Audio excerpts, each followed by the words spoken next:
meringue buttercream is what happens when you take your regular cupcake frosting to the next level.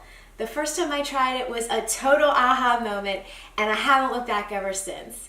Here are the steps you'll follow to make Swiss meringue buttercream.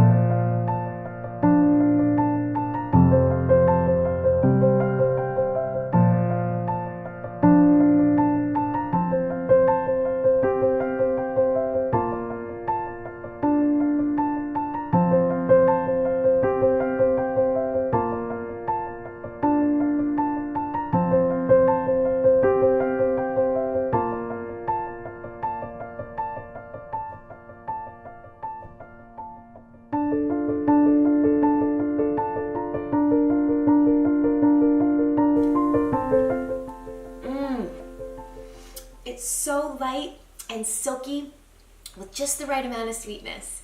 Not to mention, it's super stable and really versatile. You can flavor it in all sorts of different ways.